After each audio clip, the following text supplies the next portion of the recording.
Quero saudar você nesta noite de domingo com a paz do nosso Senhor Jesus Cristo, nosso maravilhoso Deus, aquele que nos sustenta e nos guarda, que nos protege, nos levanta quando estamos abatidos, alegra e formoseia o nosso semblante, aquele que cuida de nós, que nos escolheu antes da fundação do mundo, para sermos benditos e santos no sangue do seu Filho, Jesus Cristo, em quem nós confiamos, em quem nós depositamos as nossas esperanças. A palavra de Deus diz que, se não crermos que Jesus ressuscitou, vã é a nossa fé. Mais felizes seriam os ímpios do que nós mesmos, se nós não tivéssemos a plena confiança que o sacrifício de Jesus Cristo, ele foi suficiente para nos resgatar.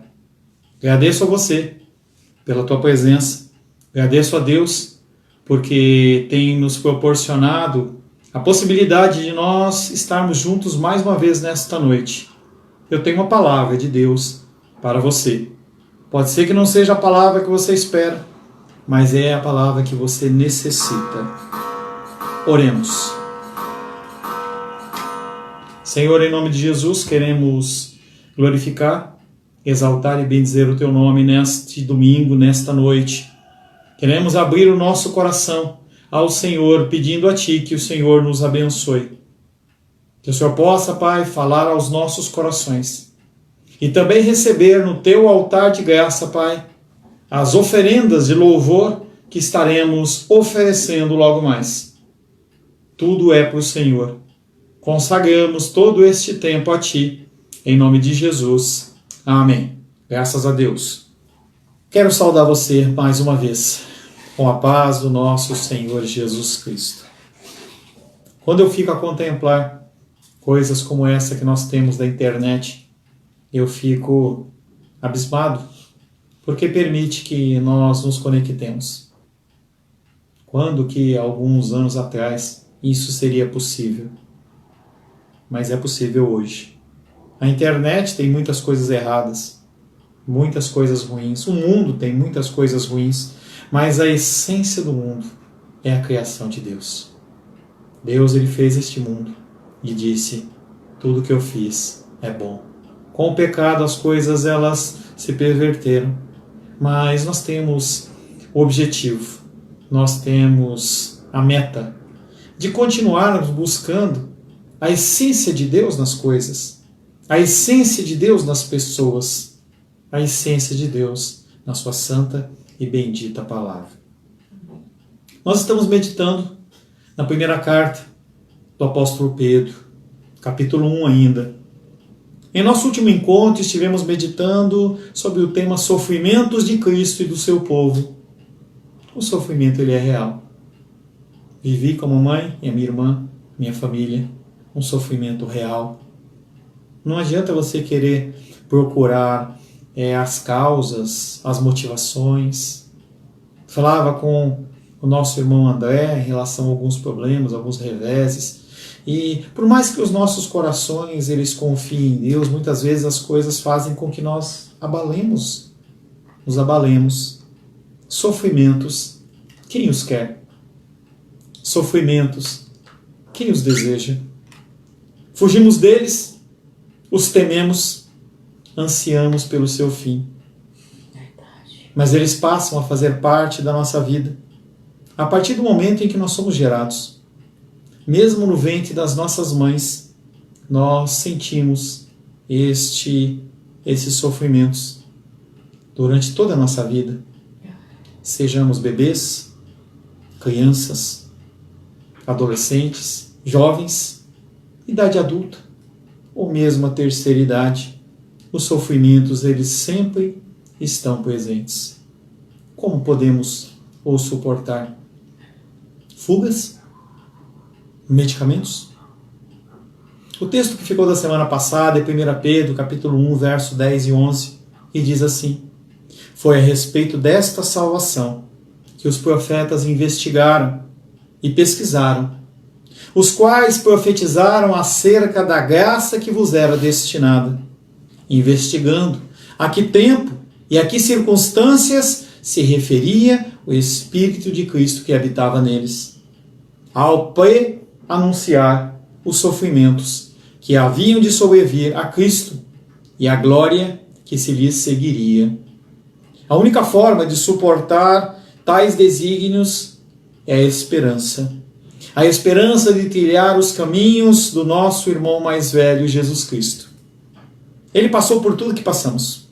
Nada, nenhum sofrimento que você possa enumerar, ele não passou numa medida muito maior. Mas no fim, ele foi vitorioso.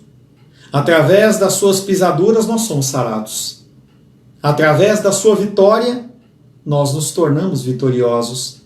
Através do seu sacrifício, nós somos salvos. Através do seu sangue, nós temos a remissão dos nossos pecados. Através da sua morte e da sua ressurreição, através do seu sofrimento, nós temos vida eterna junto ao Pai. Salmos 37:5 diz: entrega o teu caminho ao Senhor, confia nele e o mais ele fará. Como suportar os sofrimentos da vida? Se achegue a Deus. Essa é a única saída. A palavra de hoje tem como título um desafio para você. Não algo fácil. O desafio é ser santo como Ele é. Buscar a santidade divina de Deus. Buscar ser excelente. Nós vimos de manhã, não é ser religioso, não é ser libertino, mas ser equilibrado. Sempre tendo como norte, como bússola, a palavra do Senhor. Quero convidar você a abrir a palavra de Deus na carta 1 Pedro. 1 Pedro, capítulo 1. Nós vamos ver do verso 13 em diante. Primeira epístola do apóstolo Pedro, capítulo 1, verso 13 em diante. Assim diz a palavra de Deus. Por isso, cingindo o vosso entendimento, sede sóbrios, e esperai inteiramente na graça que vos está sendo trazida na revelação de Jesus Cristo. Como filhos da obediência, não vos amoldeis às paixões que tinhais anteriormente na vossa ignorância. Pelo contrário, segundo é santo aquele que vos chamou, tornai-vos santos também, vós mesmos em todo o vosso procedimento, porque escrito está, sede santos porque eu sou santo. Ora, se invocais como Pai aquele que, sem acepção de pessoas, julga segundo as obras de cada um, portai-vos com temor durante o tempo da vossa peregrinação, sabendo que não foi mediante coisas corruptíveis, como prata ou ouro, que fostes resgatados do vosso fútil procedimento que vossos pais vos legaram, mas pelo precioso sangue, como de cordeiro, sem defeito e sem mácula, o sangue de Cristo, conhecido com efeito antes da fundação do mundo, porém manifestado no fim dos tempos por amor de vós, que por meio dele tendes fé em Deus, o qual o ressuscitou dentre os mortos e lhe deu glória, de sorte que a vossa fé e esperança estejam em Deus. Palavra do Senhor. Amém. Senhor, em nome de Jesus, lemos mais uma vez a tua santa e bendita palavra. Ela é verdade. Ela é aquela que nos guia, aquela que nos fortalece, também aquela que nos corrige. Abrimos neste momento, Pai, o nosso coração para a ação do teu Espírito. Eu oro pelos meus irmãos, pelas minhas irmãs e também por mim, para que nosso coração, nosso entendimento seja aberto e o teu Espírito Santo possa capacitar-nos a receber a mensagem direta do teu altar de graça. Desde já, Pai, coloca a minha vida no teu altar, pedindo a ti que o Senhor me abençoe e me capacite a trazer um recado santo aos nossos corações nesta noite. Oro em nome de Jesus. Amém. Ser santo como Ele é. Não há uma meta mais difícil. Não há uma meta mais ousada do que esta. O primeiro verso que nós vamos meditar é o verso 13, que diz: Por isso o quê? Por isso, com o espírito alerta, sede sóbrios, e colocai toda a vossa esperança nessa graça, que vos será concedida por ocasião da revelação de Jesus Cristo. Está diferente mesmo. Eu peguei várias versões de Bíblia para colocar uma versão que seja mais fidedigna ao que tem que ser passado. Ele começa esse versículo falando por isso. Esse por isso ele está falando de tudo que ele falou até agora. Capítulo 1, do verso 1 até o 12. Em especial, ele está falando sobre aonde nós devemos nos apoiar. Na dádiva graciosa da salvação. Ela é graciosa porque ela é concedida a você de graça. Você não tem que pagar. O seu dízimo não compra isso. O seu trabalho não compra isso. Nada que você possa vir a fazer compra isso. Mas nós recebemos uma dádiva, um presente gracioso, que é o presente da salvação em Cristo Jesus. Devido a tudo isso que nós já falamos, ele começa dizendo, por isso, você vai ter que agir de uma maneira diferente, com o espírito alerta. Sede sóbrios e colocai vossa esperança nesta graça, que vos será concedida por ocasião da revelação de Jesus Cristo. O recebimento dessa salvação, ainda que seja apenas pela fé, você não consegue pegá-la, não é um título de um clube, não é uma carteirinha social, mas é algo que você acredita pela fé. Mesmo sendo pela fé, ela não deixa de ter a importância, o poder, a autoridade que lhe é delegada. Quando minha titia faleceu, antes dela falecer, ela começou a ter uma série de dificuldades. E nós decidimos, como família, que havia necessidade de alguém ser um procurador dela. E aquele procurador fui eu, levantado. E ali nós fomos no cartório e foi feita uma procuração de plenos poderes para que a minha titia ela passasse o direito da administração da vida dela para mim. Só que, quando ela faleceu, o que aconteceu foi que aquela procuração ela perdeu a validade. As nossas procurações terrenas elas têm tempo. Esta procuração divina não. Essa declaração divina é algo que não se extingue. Você como filho, é filho para sempre. Você vai gozar do amor do Senhor para todo sempre. Apesar da confiança nessa graciosa salvação de Cristo ser apenas pela fé, ela continua sendo real e ela continua sendo efetiva. E devido a isso, ele começa esse versículo falando, por isso você tem que agir de uma maneira diferente. Você tem que ajustar a sua vida à palavra de Deus. Não a procedimentos de igreja, não a conceitos de homens, mas ao que a palavra diz.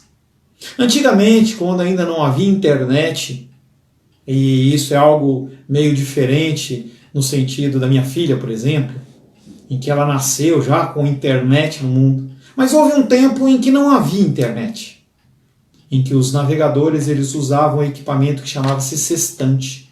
E a gente vê isso em filmes de caravelas, em que aqueles marujos, eles pegavam aquele equipamento, eles ficavam medindo perante as estrelas, junto às estrelas, fazendo ajustes na navegação.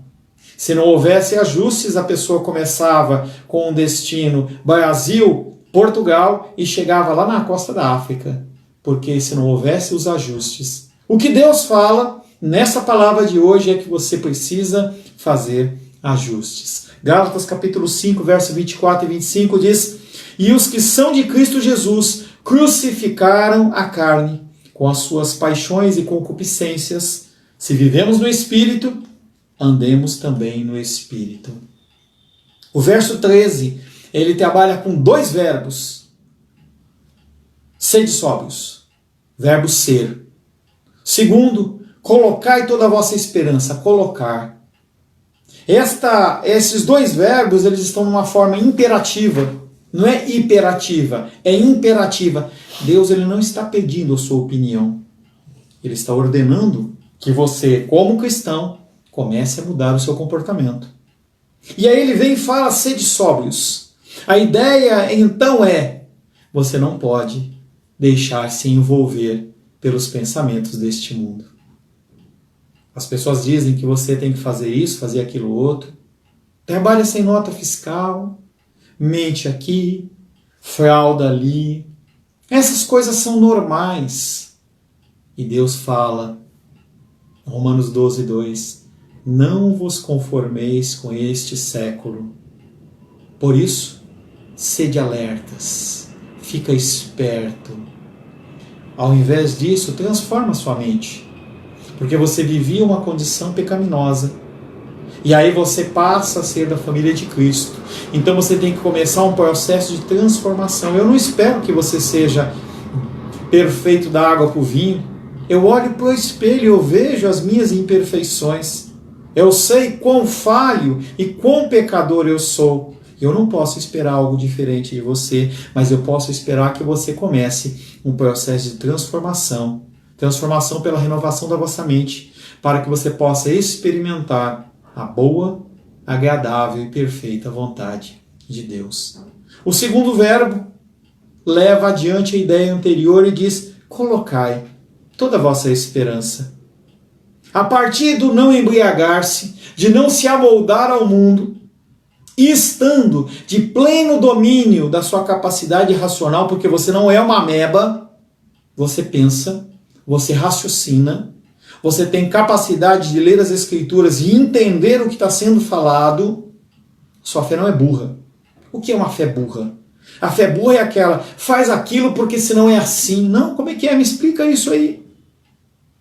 Essa ideia de que você tem que aceitar tudo, não tem que aceitar tudo. Você vai no médico e o médico fala, toma tal medicamento. Vai ver se aquilo realmente tem a ver. Se está certo. Se aquele ensinamento ele realmente tem consistência, para que então você aceite aquilo. Você não é obrigado a aceitar as coisas como uma coisa enterrada goela abaixo. Nós devemos confiar, a partir do pleno conhecimento da nossa mente, na esperança do cuidado divino. E eu já falei hoje pela manhã e tenho falado, eu oro para que Deus ele possa te dar prosperidade, você tenha recursos guardados, que você possa ter uma casa própria, que você possa ter um carro novo, ou que você possa utilizar. Eu oro para que você tenha saúde, nós oramos constantemente pela vida da Lourdinha, pela vida da Diene em especial. Mas essas são coisas temporais, são coisas passageiras. Nós temos que nos alicerçar na esperança do cuidado divino. O objeto da esperança é descrito como a graça que nos está sendo entregue.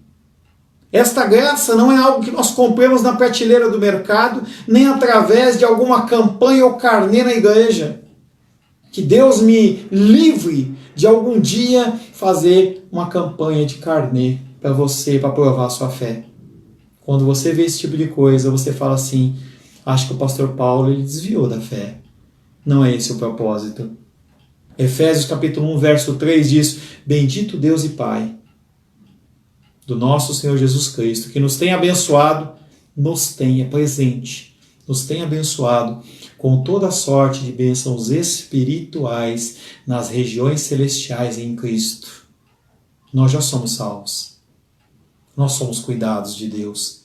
Esta é a característica básica da existência cristã. Construirmos tudo sob a graça de Deus. Vai constituir uma família? A graça de Deus. Vai abrir um negócio? A graça de Deus. Vou ao médico? A graça de Deus. A graça de Deus. A graça de Deus. Mas ainda pela fé. Hebreus 11:1 diz, ora, a fé é a certeza de coisas que se esperam. Eu não tenho uma carteirinha para te dar de salvo. Mas você sabe no seu coração que apesar das suas imperfeições, apesar dos seus delitos e pecados, há um ser que habita dentro do seu coração, que é maior do que todo o universo. Aleluia. Ora, a fé é a certeza das coisas que se esperam. É a convicção dos fatos que não se veem. Pastor Paulo, como você tem certeza disso? Eu não tenho palavras para te explicar, mas eu sei que eu sou salvo. E eu sei que muitos dos meus irmãos e irmãs que me assistem também o são. A graça que está sendo trazida para os leitores do Pedro lá atrás, há mais de 2000 anos atrás, é algo verdadeiro. Nos alcança no dia de hoje. Não é uma mentira, não é uma historinha, não é uma ficção. Oséias, séculos antes do nascimento de Cristo, falou sobre ele, a figura da vinda de Cristo, como a alva, como o nascer do sol. Faz esse teste. Coloca o relógio para despertar às 5h30 da manhã, amanhã, tá? E fica na janela sentado e faz assim, será que vai nascer o sol? Como a alva, a sua vinda é certa. E ele descerá sobre nós como a chuva. Não a chuva que vai destruir, não a chuva que alaga, não a chuva que faz apodrecer, mas como a chuva serôdia. Pastor Paulo, o que é a chuva serôdia? Em outras versões aparece a chuva serôdia e a chuva temporã. É a chuva que chega no momento certo. É o alívio do seu sofrimento no momento certo, na medida correta. No sentido de chuva, é a porção necessária para molhar a colheita e ela poder ficar verde e ela poder dar muito fruto. Oséias sabia disso. Ele falava como é o nascer do sol, também é a vinda de Cristo. É triste o contraste dessa certeza com a indefinição daqueles que não têm Cristo. Retoma-se assim o tema da expectativa da volta de Jesus Cristo. E de novo se apresenta numa forma que indica que o que está se esperando pode acontecer a qualquer momento. Certa vez eu vi um vídeo de um pastor pregando numa congregação, era um vídeo montado, claro. E aquele pastor estava pregando sobre o fim dos tempos, sobre a volta de Jesus Cristo, exatamente o que nós estamos fazendo agora. E aquele pastor em pé, né, não havia pandemia, e ele falava assim, você tem que se corrigir, você tem que mudar, porque Jesus Cristo ele pode voltar este ano ainda. Jesus Cristo ele pode voltar este mês ainda. Jesus Cristo pode voltar esta semana ainda. Jesus Cristo pode voltar e romper um grande estrondo. A Bíblia caiu no chão. E aquele homem que estava pregando, com algumas pessoas que estavam lá na igreja, foram encontrar o Senhor Jesus nos ares. Aqueles que ficaram, ficaram.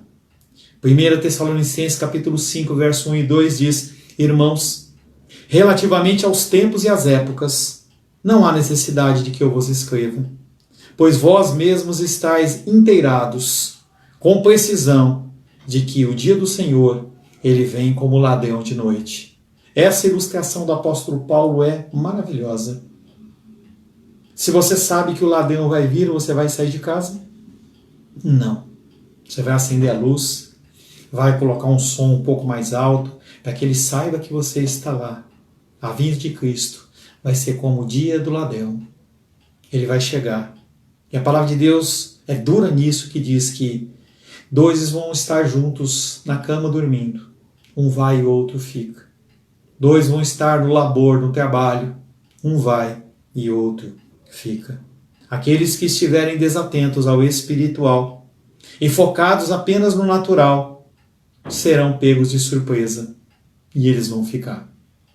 1 Pedro capítulo 1, verso 14 diz, por isso, verso 13, como filhos da obediência, não vos amoldeis a vossa vida, não amoldeis a vossa vida de acordo com os desejos pecaminosos que tinhas outrora, no tempo da vossa ignorância. Se você foi como eu, você pecou bastante. E toda sorte de desejos e vontades passou no nosso coração. Eu lembro uma cena interessante, ainda quando a nossa igreja estava aberta, a Titia ainda estava viva, e eu numa escola dominical, eu falei assim, você já imaginou se nesse momento fosse projetado no telão o que está passando na sua cabeça ou o que passou nessa semana? Eu lembro que a nossa querida irmã Edilene lá no fundo, ela olhou e falou assim, pastor, não me fala isso, eu já estou perto da porta. E apesar da gente ter dado muita risada naquele momento, é uma grande realidade para cada ser humano. O verso 14, ele dá continuidade ao pensamento do verso 13. Nós esperamos na graça, mas nós não podemos nos amoldar com esse século. Essa espera pode durar um ano, pode durar uma vida inteira. Mas você tem que viver como se a volta de Cristo fosse iminente, estivesse pronta a chegar. Papai faleceu na terça-feira e mamãe falava assim: eu estava pronta para ir poder vê-lo, mas eu não fui. Passou um tempo, acabou. Não há nada mais a ser feito. Nós temos que pensar sempre antecipadamente. Naquela condição em especial, não havia nada a ser feito. Mas se há algum amor a ser derramado, algo a ser declarado, nós temos que fazer em vida. Ser filho de alguém significa assumir ou ter este exemplo como característica pessoal. Eu olho para a vida do meu papai e ele tinha muitos defeitos, mas ele também tinha muitas qualidades. E eu busco ser um replicador daquilo que ele me ensinou como algo correto. Ser filho de obediência. Da obediência, então, é caracterizar-se por levar uma vida que expresse obediência. Que aqui pode ser definida simplesmente como se conformar não ao mundo, mas se conformar à palavra de Deus. Você não tem que ser obediente a nada, a não ser obediente à palavra de Deus. A palavra de Deus que nós lemos em 1 Pedro 1:2, eleitos segundo a presciência de Deus Pai, em santificação para a obediência. Nós somos preparados para isso. Cada objeto que nós temos na nossa vida, um carro, que ele é um utilitário, ele deve ser utilizado para carregar coisas. Um carro que ele é mais compacto é para o dia a dia. Um carro que ele é um sedã é para carregar uma família. E assim vai. Nós fomos eleitos pelo Senhor para que nós fôssemos obedientes. Depois da exortação positiva, o que fazer? Ele vem nesse verso 13 trazendo uma exortação negativa. 3 coisas são ditas aqui nesse versículo. Primeiro, na sua vida, antes de você conhecer a Cristo, eu estou falando de você e de mim. Antes de nós conhecermos a Cristo e cremos no Evangelho, nós éramos dominados pelas paixões do nosso coração. Às vezes eu vejo as fotos, dos irmãos, ou do Alice, ele posta umas fotos lá, ele fazendo a pizzaria. E eu vi a cara dele e falei assim: nossa, ele vai ser muito louco, né? Converso com a Ingrid, ela também conta da história dela. Falo com o André, falo do Felipe. Cada um de nós tem um grande podre a ser colocado na mesa. Nós éramos pecadores e nós andávamos segundo as nossas paixões. Uma característica dessas paixões é que nós éramos dominados por elas. Nós fazíamos as coisas como que num automático. A gente não conseguia se afastar daquilo tudo. Em segundo lugar, esse tempo passado é definido como ignorância. Ignorância porque você não sabia o que era a verdade. Nós andávamos segundo o que todo mundo falava.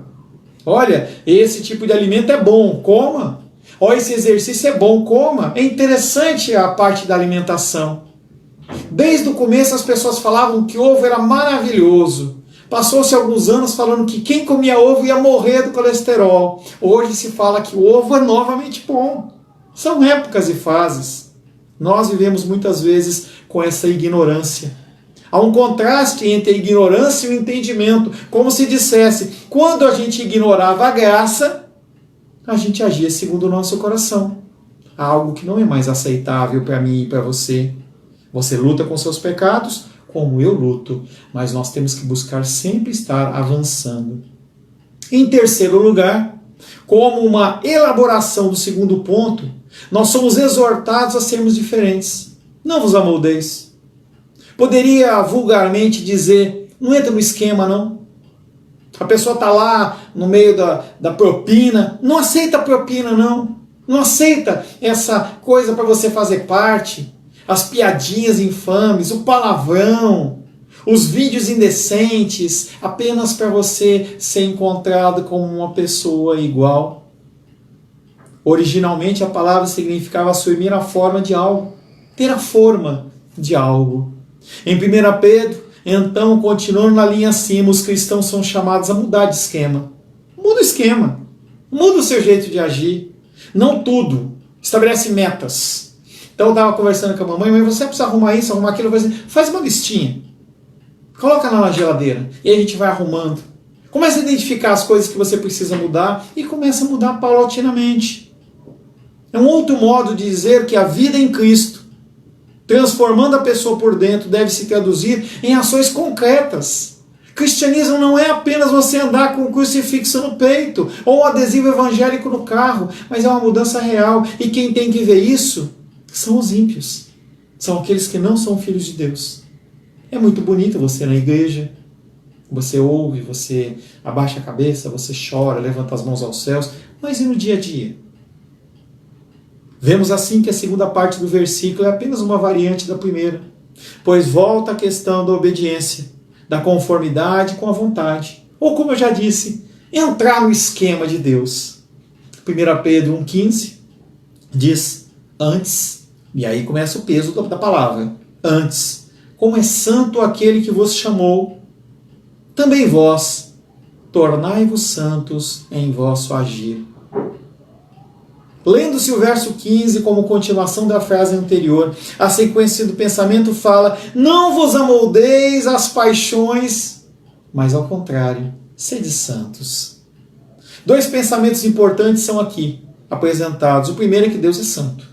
E você tem que entender o conceito de santidade. O termo santo, quando se refere a Deus, traz a ideia de um ser separado. Da sua singularidade, ninguém é como o nosso Deus.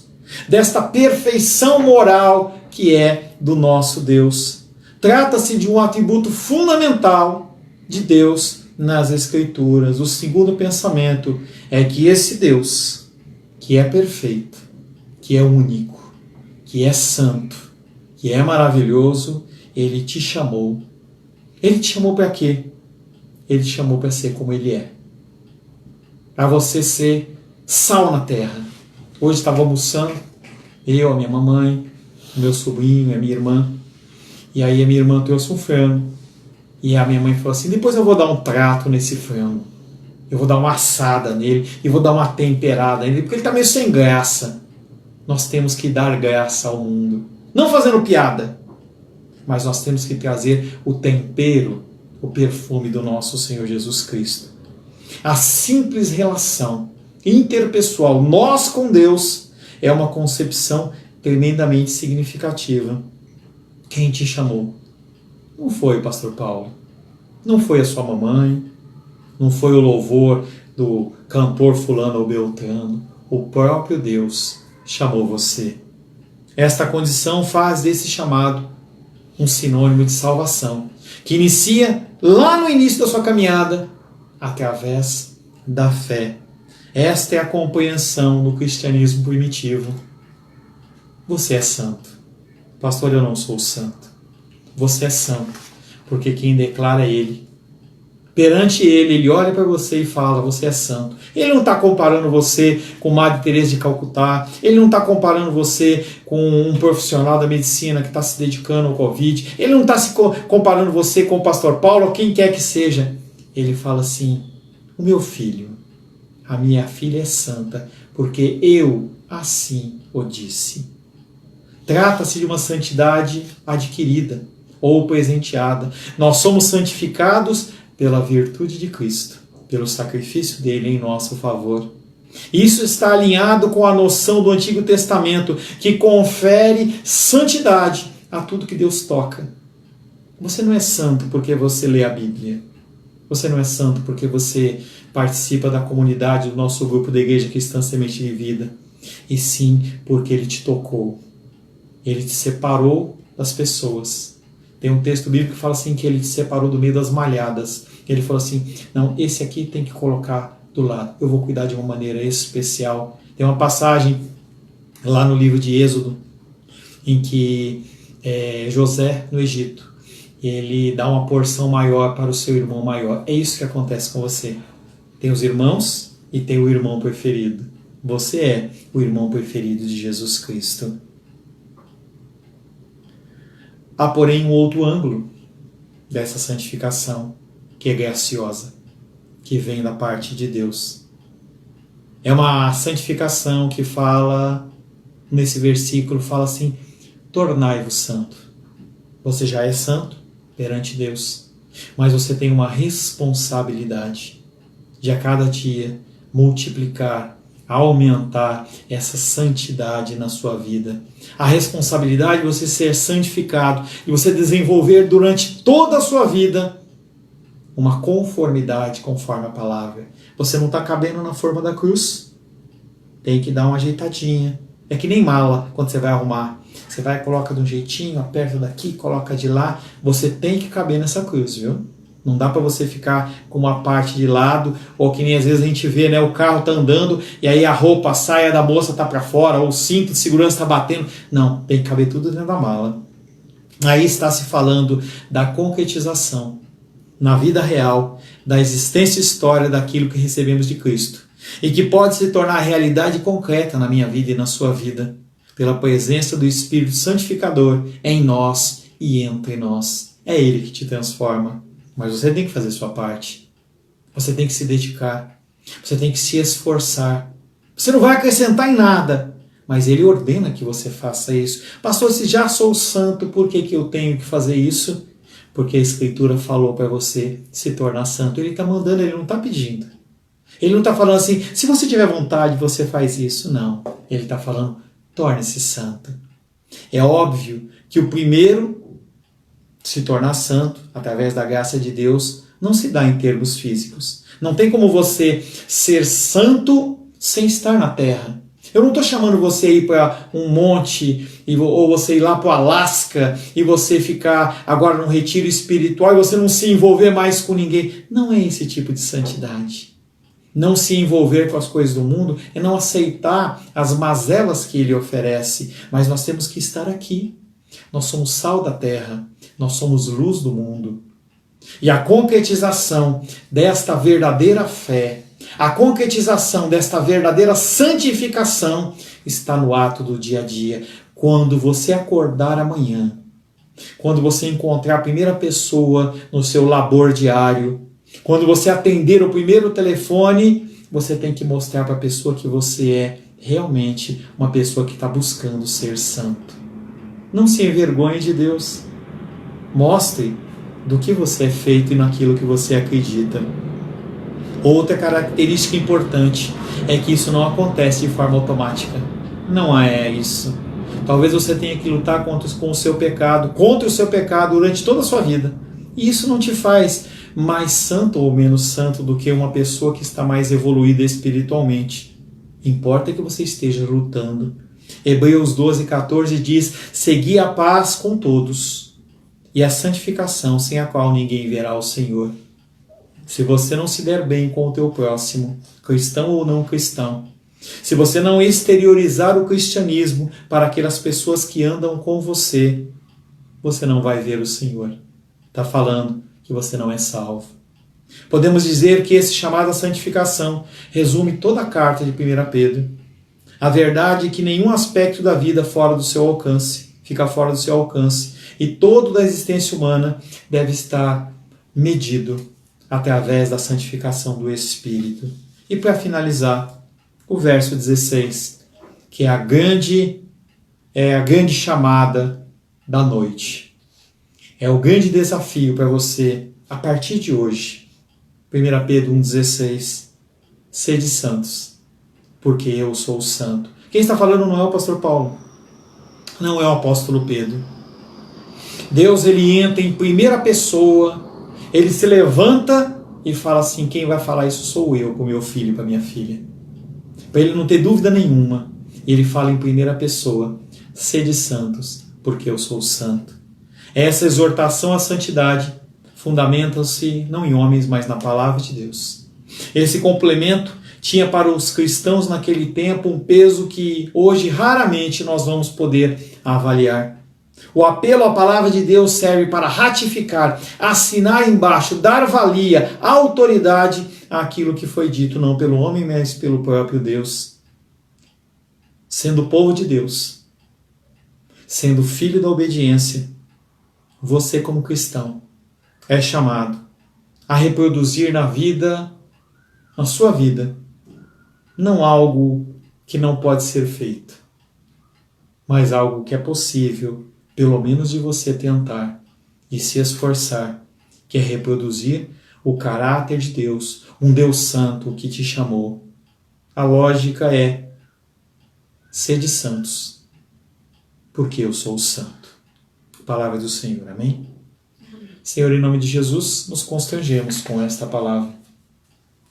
Impossível ao nosso contexto humano. Impossível ao nosso coração, Pai. Mas através do sacrifício de Cristo.